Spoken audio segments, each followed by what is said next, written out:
Degree అందరూ ఇస్తారు. Career కి క్లారిటీ ఇచ్చేది మాత్రం కాన్ఫిడో. బెస్ట్ యూనివర్సిటీ సీట్ తో పాటు సెటిల్ అయ్యే స్కిల్ కూడా గ్యారంటీ.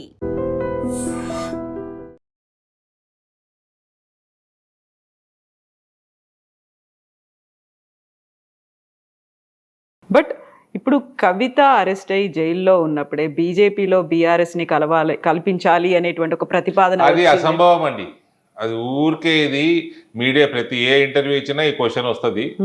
బీజేపీలో బీఆర్ఎస్ విలీనం క్వశ్చన్ లేదు. బీజేపీలో బీజేపీ బీఆర్ఎస్ తోటి అలయన్స్ క్వశ్చన్ లేదు. బీఆర్ఎస్ ఖాళీ అయి అందులో ఉన్న నాయకులు బీజేపీలో జాయిన్ అవ్వటం వేరు, except for family members. Family members కాకుండా అది వేరు. ఒఫీషియల్గా బీఆర్ఎస్ బీజేపీలో జాయిన్ అవ్వడం ఇది అసంభవం. ఇది ఏ ఛానల్లోనైనా అందరు మర్చిపోవచ్చు. క్వశ్చన్ అడగడం బంద్ చేయండి. అది కాదు, అది అసంభవం. అది అవసరము లేదు, అది కాదు, అది బీజేపీ కానియదు కూడా. అయితే ఇప్పుడు బీజేపీకి బీఆర్ఎస్ బి టీమ్ అనేటువంటి ఒక వాదన కూడా వినిపిస్తోంది కదా. మరి ఇట్లా వాదనలు మస్తు వినిపిస్తాయండి. అవన్నీ waste of time discussing such things. Congress BJP అని ఒకటి కూడా అంటాడు వీళ్ళు, ఇటు టీఆర్ఎస్ వాళ్ళు. అది ఉంటుందా? ఈ కాంగ్రెస్ బీజేపీ ఒకటైనా రాజకీయం ఎందుకు బంద్ చేసుకోవచ్చు ఈ దేశంలో? ఒక్కటైంది అనడానికి కారణం ఏంటంటే ఇక్కడ సిబిఐని పిలవడం, అక్కడేమో సెంట్రల్లో రాహుల్ గాంధీ అది కాదంటుంటే ఇక్కడేమో పిలిచారు కాబట్టి మీరు ఒకటి అయ్యారు అనేది. సిబిఐని పర్మిషన్ ఆపింది కేసీఆర్ కదా. రేవంత్ కూడా 2 years వరకు ఎందుకు ఇవ్వలేదు? 2 సంవత్సరాలు ఎందుకు వేస్ట్ చేసిండు? దాన్ని ఎన్నుకున్న మతలబేంది? గతంలో మీరు ఇంత పెద్ద స్కాములు సిబిఐ గీయడం పెద్ద న్యూస్ ఏం కాదు. అది ఎప్పుడో ఇవ్వాల్సింది. ఇంకా ఈయన 2 years ఎందుకు వేస్ట్ చేసిండు? కానీ ఏం స్కామ్ జరగలేదనే వాదన కదా బీఆర్ఎస్ది. ఇప్పుడు ఆ రిపోర్ట్ చదివితే తెలుస్తలేదా మేడం? వన్ సైడెడ్ గానే ఉంది అనేది. ఒక లొకేషన్లో కట్టాల్సింది ఇంకో లొకేషన్లో కట్టిండ్రు. ఫౌండేషన్ డిజైన్స్ మార్చేసిండ్రు. ప్రీవియస్ డిజైన్స్ బట్టి మీరు టెండర్ని పిలిచిండ్రు. టెండర్లు ఏ డిజైన్కి ఇచ్చిండ్రు, మీరు ఏ డిజైన్ కట్టనిస్తున్నారు. మరి టెండర్ ఓడిపోయినోడు L1 కాదు L2 వచ్చినోడు ఏంది మరి పరిస్థితి? లొకేషన్ మారితే ఖర్చు మారదా? డిజైన్ మారదా? ఫౌండేషన్ డిజైన్స్ మార్చేసారు మీరు. అది కట్టడం ఏంది, అది కూలిపోవడం ఏంది, పర్రలు వేయడం ఏంది? ఫస్ట్ ట్రయల్ రన్కే క్రాక్స్ వస్తాయా? ఈ దేశంలో ప్రాజెక్టులు లేవా? ఎన్నున్నాయి ప్రాజెక్టులు ఈ దేశంలో పాతవి? ఇట్లనే కట్టినరా? అయితే ఇక్కడ ప్రాజెక్ట్ కడుతున్నారని తెలిసినప్పుడు ప్రాజెక్టుకి సంబంధించినటువంటి లైసెన్సులు కావచ్చు, అనుమతులు ఇవన్నీ ఇవ్వాల్సింది కేంద్ర. అనుమతులు చాలా ఇవ్వకుండా కూడా కట్టేసారు వీళ్ళు. అప్పుడు ఎందుకు ఆపలేకపోయారు మరి? స్టేట్ గవర్నమెంట్ కట్టేసుకుంటూ పోతుంది. అప్లై చేస్తారు, డిలే అయింది, కట్టేసుకుంటా ఉన్నారు. అన్ని రకాల అనుమతులు తెచ్చుకోలేదు వీళ్ళు. ఆ రిపోర్ట్లో ఉంది కదండి. వీళ్ళు కాంగ్రెస్ వాళ్ళు వేసిన జ్యుడిషియల్ కమిటీ రిపోర్ట్లో ఉంది కదా, పీసీ ఘోష్ కమిషన్. ఒకవేళ అనుమతులు లేవు అనుకున్నప్పుడు, పర్యావరణ అనుమతులు కావచ్చు, లేకపోతే ప్లేస్ మారింది, పేరు మారింది, ప్రాజెక్టు మారింది, అన్నీ మారినప్పుడు అడ్డుకోవచ్చు కదా. అడ్డుకోలేకపోయారు. 2016లో స్టార్ట్ చేసిండు, 18లో ఓపెన్ చేసేసిండు.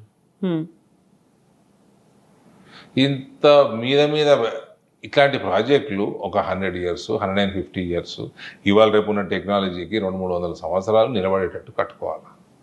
ఇది కేవలం కుటుంబ కరప్షన్ కోసం కట్టినాయి. జల్దీ కథం పెట్టిండ్రి, బిల్లులు లేకుండ్రి, కమిషన్లు మింగుండ్రి. దీనికోసం కట్టిన ప్రాజెక్టులు ఇవి. కాబట్టి ఈ కల్వకుంట్ల కుటుంబాన్ని అన్నది తెలంగాణ ప్రజలు ఎన్నడూ క్షమించకూడదు కూడా. సో ఆల్రెడీ 2 సార్లు బీఆర్ఎస్ ప్రభుత్వ పాలన చూసిన తర్వాత ఇప్పుడు కాంగ్రెస్. నెక్స్ట్ మీరు ఒక మాట ఉన్నారు ఈ మధ్య కాలంలో, మేము ప్రభుత్వంలోకి వస్తాం, దానికి సహకరించేది రేవంత్ రెడ్డి అనేది. నేను అనలేదు. నేను ఎప్పుడన్నా వాళ్ళ టెన్యూర్ చూసిన తర్వాత ఇండైరెక్ట్గా ఆయనే మాకు సహకరిస్తున్నట్టుగా అవుతుంది, ఆయన వల్లే మేము ప్రభుత్వంలోకి వస్తాము అనే ఒక మాట. అనలేదు. రేవంత్ ఎందుకు సహకరిస్తాడు మాకు? జాయినింగ్స్ అప్పుడు మీరు అన్నట్టున్నారు నిజామాబాద్లో ఒకటి. రేవంత్ మాకు సహకరిస్తాడనే? సహకరించడము అంటే ప్రభుత్వం ఏర్పాటుకి వీళ్ళ పాలనలో వైఫల్యం కావచ్చు, ఇంకోటి కావచ్చు, మాకు సహకారం అలా వస్తుంది అనే ఒక. రేవంత్ ఫెయిల్ అవుతున్నాడు కాబట్టి మేము వస్తాము అని ఆ రకంగా అనటం వేరు. రేవంత్ ఎందుకు సహకరిస్తాడు? Why will he cooperate? So అదే ఒక చిన్న క్వశ్చన్ మార్క్ లాగా అనిపించింది. ఎందుకు వెటకారంగా అని ఉంటా నేను. ఓకే, వెటకారంగా ఏమైనా అనుంటా, అది కూడా గుర్తులేదు నాకు, కానీ వెటకారంగా ఉంటా అనుంటే. సో ఇప్పుడు ఆ ప్రభుత్వంలో జరుగుతున్నటువంటి వీటన్నిటిని, ఫెయిల్యూర్స్ని, వైఫల్యాలని గట్టిగా అడ్డుకోవడానికో లేకుంటే ఎలుగెత్తి ప్రశ్నించడానికో బీజేపీలో యూనిటీ అనేది లేదు అనే మాట. అది కూడా తెలంగాణ బీజేపీకి సంబంధించి గ్రూపులు ఏమైనా ఉన్నాయా? గ్రూప్ రాజకీయాలు అవుతున్నాయా? సో చూడండి మేడం, మేము చిన్నగా ఉన్నప్పటి నుంచి రాజకీయాలు చూస్తున్నాం. ఓ గ్రూప్, కాంగ్రెస్లో గ్రూప్ ఉంటుండే, రాజశేఖర రెడ్డి గ్రూప్ ఉంటుండే, విజయభాస్కర్ రెడ్డి గ్రూప్ ఉంటుండే. మధ్యలో ఈయన దింపి నెదురుమల్లి జనార్దన్ రెడ్డి సీఎం అయ్యిండు. ఒక గ్రూప్ అంటే నాయకుడు ఉంటే వెనకకి తిరిగితే 30-40 మంది ఎమ్మెల్యేలు ఉంటుండే. ఈడేమున్నారండి? ఏం గ్రూపు? ఎంపీలు ఎవరి గ్రూపు వాళ్ళ దానిలాగా ఉన్నారు అనేది. ఏం గ్రూప్? ఉన్న 8 మంది ఎంపీలు, ఉన్న 8 మంది ఎమ్మెల్యేలకి ఏం గ్రూప్ పెడతారు మేడం? ఎంపీలు ఏం గ్రూప్? ఎంపీ నేషనల్ గవర్నమెంట్, పక్కన పెట్టండి నేషనల్ పార్టీ. ఇక్కడ ఏ గ్రూప్ ఎక్కడిది? అంటే ముందు నుంచి ఉన్న బీజేపీ లీడర్లు, కొత్తగా వచ్చిన వాళ్ళు, కొత్తగా ఎమ్మెల్యేలు ఎంపీలు అయిన వాళ్ళు, సరికొత్తగా స్టేట్ కమిటీ. మేడం తిప్పి కొడితే 8 మంది, అందులోకి ఒక ఆయన రిజైన్ చేసిపోయాడు, 7 ఉన్నారు. అందులో 7 2 జిల్లాలకు సంబంధించిన వాళ్ళే, 2-3 జిల్లాలకు సంబంధించిన వాళ్ళే 7. మిగిలిన 8లో 0. ఏం గ్రూపులు పెడతారు? మీకు రాజాసింగ్కి ఫ్రెండ్షిప్ ఉందా? సింపతి ఉందా? నాకు బీజేపీలో ఎవరితోటి విభేదాలు, ఎనిమిటీ లేదు. అందరూ ఫ్రెండ్సే. రాజాసింగ్ నేనేం పర్సనల్ ఫ్రెండ్స్ కాదు. రాజాసింగ్కి మంచి ఫాలోయింగ్ ఉంది. రాజాసింగ్ పాపులర్ నాయకుడు, అభిమానిస్తారు, నేను కూడా అభిమానిస్తా. కాకపోతే ఆయన మళ్ళీ బీజేపీలోకి వస్తాడు, రావాలి అన్నట్టుగా మీరు మాట్లాడడం, ఆయనకి బ్యాక్ సపోర్ట్ లాగా. ఆయన రిజైన్ చేసిపోయిందండి. అవును, ఆయన రావాలనుకుంటే దానికి ఒక ప్రొసీజర్ ఉంటుంది, అడాప్ట్ చేసుకోవాలి. ఆయన వస్తే బాగుంటుంది అనే ఒక ఆలోచన కూడా ఎవరు వచ్చినా బాగానే ఉంటుందండి. ఎవరైనా పార్టీ జాయిన్ అయితే మంచిదే కదా. కాకపోతే ఉన్నప్పుడు ఆయన లేవనెత్తినటువంటి కొన్ని ప్రశ్నలు ఉన్నాయి కదా.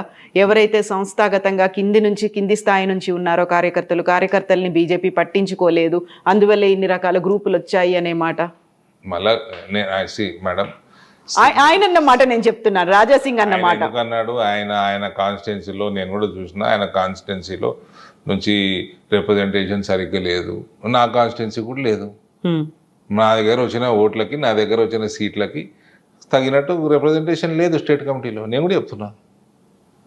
సికింద్రాబాద్ నుంచి మ్యాక్సిమం ఉన్నది, భువనగిరి నుంచి ఉన్నాయి, తర్వాత ఈ నుంచి 10 మంది ఉన్నారు, ఆ నుంచి 4 ఉన్నారు, మల్కాజ్గిరి నుంచి 4 ఉన్నారు. కానీ ఓట్లు మా దగ్గర ఎక్కువ వచ్చినాయి. అది పెద్ద దాన్ని ఇష్యూ చేయాల్సిన అవసరం ఏముంది? కాకుండా చిన్న అసంతృప్తి ఉంటుంది కదా. ఉంటుంది, మా కార్యకర్తల కోసం ఉంటుంది. అడుగుతాము, కొట్లాడతాము, విత్ ఇన్ ద పార్టీ కొట్లాడతాము. సో మీరు అన్నట్టుగా స్టేట్ కమిటీ అంటే ఎక్కడైతే మా ప్రాధాన్యత ఉందో, ఎక్కడైతే ప్రాతినిధ్యం ఉందో అక్కడ నుంచి తీసుకోకుండా మీరు చెప్పినట్టుగా ఒక 2-3 నియోజకవర్గాలకే కంపల్సరీ ఏం కాదు కదా. కాకపోతే దాన్ని ఇంకా స్ట్రెంగ్తెన్ చేయాల్సిన అవసరం అడుగుతూ ఉంటాం, మేము ప్రెషర్ పెంచుతూ ఉంటాం, మేము ప్రెషర్ పెడతా ఉంటాము, మా కార్యకర్తల కోసం మేము కొట్లాడుతూ ఉంటాము. అది మా కర్తవ్యం. కానీ చేయాల్సింది finally party will decide, party president will decide. It is up to him, you cannot question him. So fight, only request him. So ఆ ఫైటింగ్ అనేది ఇంటర్నల్ గా జరగాల్సినటువంటి ఫైటింగ్ బయట కూడా జరగడం. ఇప్పుడు నేను మీతో మాట్లాడుతున్నా, ఇది బయట మాట్లాడినట్టు, కానీ మాట్లాడే పద్ధతిలో డిఫరెన్స్ ఉండాలా. Exactly. I will fight with Ramchandra Rao for my karyakartas. I am telling you, he will see this. So will other leaders. But nothing wrong. But finally, whatever he does, I will abide by it. కాకుండా కొంచెం ఉంటుంది కదా, తీసుకోవాల్సి ఉండే మన కార్యకర్తలకు. బాగుంటుందండి, చాలా ఉంటుంది. కార్యకర్తలకు కూడా చెప్పాల్సి ఉంటుంది కదా. చెప్పాలి కదా. ఇప్పుడు మీతో మాట్లాడుతుంటే కార్యకర్తలు వింటారు కదా. అవును, మా కోసం మా అన్న మాట్లాడుతున్నాడు. బట్ ఆ ఫీల్ కంటే కూడా ఒక ప్రాతినిధ్యం ఉంది, మేము కూడా ప్రాధాన్యత వహిస్తున్నాము అనే ఒక ఫీల్ ఉంటుంది కదా. 100% ఉంటది, బాధాప్తు ఉంటది. మేము పార్టీని పెంచుతున్నాము, మా దగ్గర పార్టీ బలంగా ఉన్నది, మాకు ఇయ్యాలా అని మేము గట్టిగా అడుగుతాము. ఇవ్వకపోతే ఇంకా కాస్త గట్టిగా అడుగుతారా, సైలెంట్ అవుతారా? ఇది ఏడాది పోయి చెప్పుకుంటాము, మొర పెట్టుకుంటాము. మీకు ఎలాగో ఢిల్లీలో యాక్సెస్ చాలా ఎక్కువ ఉంది, ఎంపీ కాబట్టి మీరు అక్కడే ఉంటారు. కేంద్ర నాయకత్వం life long fight, this is all continuous fight ఇది. సో ఇప్పుడు రాష్ట్రంలో స్టేట్ కమిటీలో మీ వాళ్ళు లేరు, అక్కడ సెంట్రల్ లో చెప్పుకోవచ్చు. పూర్తిగా లేరని కాదు, మా దగ్గర నుంచి చాలా తక్కువ 2 ఉన్నారు. ఒక మోర్చా అధ్యక్షుడు ఉన్నాడు, నేషనల్ స్టేట్ సెక్రటరీ ఉన్నారు, ఇంకా కొన్ని పోస్టులు వచ్చేటివి ఉన్నాయి, అందులో ఉంటారు. సో ఉంటారు, లేరని కాదు. ఇట్లాంటివి చూసినప్పుడు సడన్ గా అనిపి మీరేంద్ర భయ్ నాకు అక్కడ పైన తెలుసు, అందరూ నేను రెగ్యులర్ గా అక్కడే ఉంటా నేను అనేది, అట్లాంటిది ఉండదా? అట్లేం లేదండి. ఎందుకు రామచంద్రరావు గారిని అడుగుతాం మేము. ఉమ్. ఆయన తెలియనోడా, ఆయనకు నాకు సాన్నిహిత్యం లేదా? సాన్నిహిత్యం ఉన్న చోట ఇంకా ఎక్కువ గట్టిగా అడుగుతాం. కాకపోతే ఇవి లోపల అడుగుతున్న వాటికంటే కూడా బయట వినిపిస్తున్న మాటలే ఎక్కువ ఉన్నాయి, బయట మాట్లాడుతున్న మాటలే ఎక్కువ ఉన్నాయి, గ్రూపులు అనేవి ఎక్కువ ఉన్నాయి అనేది మీకు కిషన్ రెడ్డి గారికి కూడా పడట్లేదు అనేటువంటి మాట. ఇది నాకు బండి సంజయ్ పడదు, నాకు కిషన్ రెడ్డి పడదు, రాజా సింగ్ నా దోస్తు, ఇవన్నీ బయట కుచ్తో లోక్ కయింగే లోగోగా కామే కైనా. వింటే రాజకీయం అండి, this is a public platform. మాట్లాడుతూ ఉంటారు, వింటూ ఉంటాం, నడుస్తూ ఉంటుంది, ఇగ్నోర్ చేస్తూ ఉంటాం, నడుస్తూ ఉంటుంది. ఈజీలియే అంటే మీకున్న కార్యకర్తలకు కొంచెం డౌట్ వస్తుంది కదా, నిజమేనా ఇట్లా అవుతున్నదా మన పార్టీలో, మనం అంతా పార్టీ క్యాడర్ బేస్ చేసుడుగా ఉన్నాం కదా. గ్రూపులు అంటున్నాను నేను. అసలు ఇది గ్రూపే, అసలు గ్రూప్ ఉంటుంది ఏముందని ఇలా నేను అదే చెప్తున్నా కదా. మేము చూసిన గ్రూపులు 40 మంది ఎమ్మెల్యేలు, తిరిగి చూస్తే నాయకుడు 40 మంది ఎమ్మెల్యేలు ఉంటుండే. ఇక్కడ ఎవరున్నారండి? ఏం గ్రూపు? ఎవరిది వాళ్ళకే అనే ఒక గ్రూప్. నేను నా కార్యకర్తలు మీ కార్యకర్తలు ఉన్నారు కదా, మీ క్యాడర్ అనేది ఉంది కదా అక్కడ. Cadre is parties cadre. నేను ఒకసారి ఇట్లనే ఒక ఇంటర్వ్యూలో చెప్పిన, కార్యకర్త అనేవాడు బీజేపీ తోటే ఉంటాడు. అవును, కార్యకర్త బీజేపీ కార్యకర్త కాషాయం కింద పనిచేస్తాడు, భరతమాతకి సేవ చేస్తాడు, కమలం పువ్వుకి ఓటేస్తాడు, ఓటేపిస్తాడు. వేరే పార్టీలల్లో ఫాలోవర్లు ఉంటారు, నాయకుడు పోతే వీళ్ళు వెళ్ళిపోతారు, భారతీయ జనతా పార్టీలో పోరు. అది కాకపోతే రాజాసింగ్ అన్నమాట, ఆయన అధ్యక్షుడు కావాలనుకున్నప్పుడు, ఆయన అప్లై చేసుకోవడానికి వెళ్ళినప్పుడు కూడా ఆయనకి ఎవరు మద్దతు ఇవ్వడానికి కూడా రానివ్వకుండా చేశారు అనే మాటతో 8 మంది ఎమ్మెల్యేలు, 8 మంది ఎంపీలు వచ్చిందల్లా కూడా కార్యకర్తల వల్లే. మీరు చేస్తున్నటువంటి నిర్ణయాలు కార్యకర్తల మనోభావాలకి వ్యతిరేకంగా ఉన్నాయి అనేటువంటి ఒక మాట అన్నారు. That is his personal experience. How can I comment on this? What do you feel అనేది? I don't know. నేను లేనప్పుడు ఆ రోజు. నేను కూడా ఆయన రాకంటే ముందు వచ్చేసినట్టున్నా వెళ్ళొచ్చాను, ఆయన వచ్చిపోయినాక వెళ్ళొచ్చాను, నాకు గుర్తులేదు నాకు. But that is his experience. But మీరు ఆ రోజు ఎందుకు వెళ్ళలేదు? ఆయన ప్రమాణ స్వీకారం చేస్తున్నారు పోయినా కదా. నేను పోయినా, నేను మీడియాకు మాట్లాడినా, వచ్చిన కాసేపు ఉన్నా, వచ్చిన.